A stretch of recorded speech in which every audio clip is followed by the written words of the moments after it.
What's up, Lorehounds? It's Koopa here with James Phinney, the creative director for Gigantic. Since we saw Gigantic at PAX Prime, you guys have actually added 2 new heroes. So what are they bringing to the table? Yeah, with the heroes in Gigantic, it's always important for us to look at supporting different playstyles.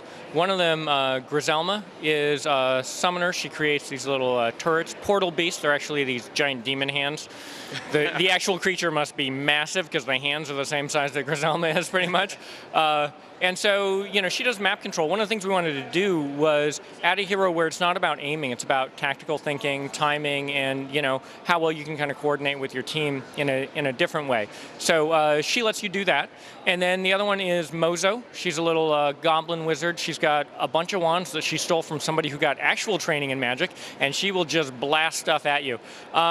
She's fun, though. We thought of her as a character where everything she does has just enough trickery to it that you get to feel like you're being smart when you're using it. So even just like her basic attack is really powerful, but it takes a little while to warm up. So just figuring out how to take advantage of that, you always feel like you're being a little bit clever, even though really what you're doing is unloading a lot of DPS on somebody. Yeah, with our heroes, we let you choose upgrades. It's the other big thing.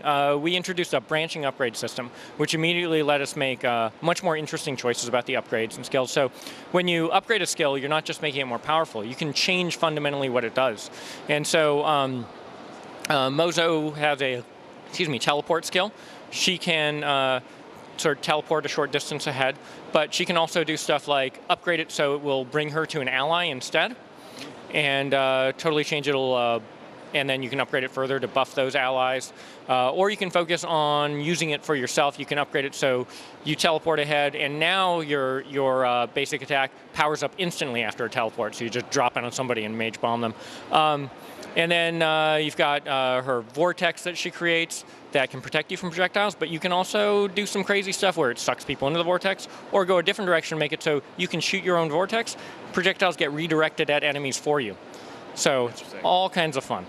Yeah, you guys are definitely trying to make it sounds like the heroes a little more accessible, so you can go glass cannon and just kind of unload, or you can be that, well, I'm not really great at skill shots, kind of aiming, and I don't want to be in the front line, so I'll just stand back here and throw my things out. Yeah, exactly. What we want to do, every hero represents different kind of players that can really get into it. But then even within that, we want you to be able to choose different play styles, both based on what you personally like, and then if you're inclined to do that, look at what's your team composition, what's the matchup you're facing, what's the situation in battle, and maybe play a character a different way than you normally would, because that's what you need to win.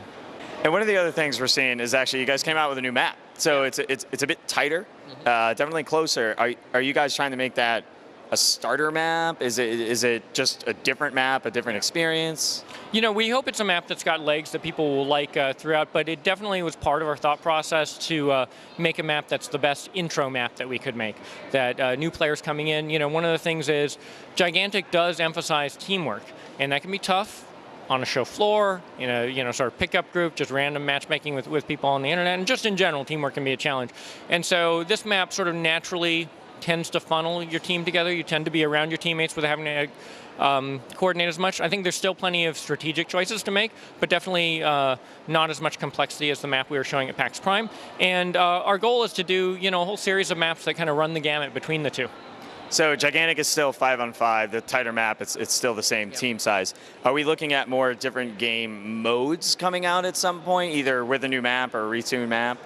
Well, you never know what's going to happen over the lifetime of a project, but if the game is really well received and is out there for years, we'll have to see what players need. But our focus is really on making one game type. I think it's something new that people haven't seen outside of Gigantic, and so getting that right and doing it well is really our focus. So all the maps that we're doing now are about Guardians, power up your Guardian, control the map with summoned creatures, and working to take down the enemy Guardian.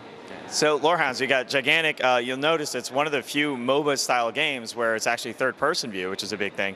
And also, as far as I know, the only one where you can change your spells as you go through the match and completely change your experience based on who you're playing against or what they're doing and stuff like that. But we want to get our hands on this. We know there's an alpha sign up right now on the website, but when are we looking to actually have maybe even just a closed beta? I don't think we're ready to talk about exact timing and all that stuff. I think we've made a lot of progress on the game. I think we're going to have a lot of exciting announcements later this year. But all I can say right now is that we're in alpha. You can go to GoGigantic.com. We're going to get announcements later this year. Just announcements. Hopefully there'll be announcements about things that are happening this year. But yeah, all I can do right now is say you can go to GoGigantic.com and sign up for the alpha. All right, thanks so much, James. Awesome. Thank you.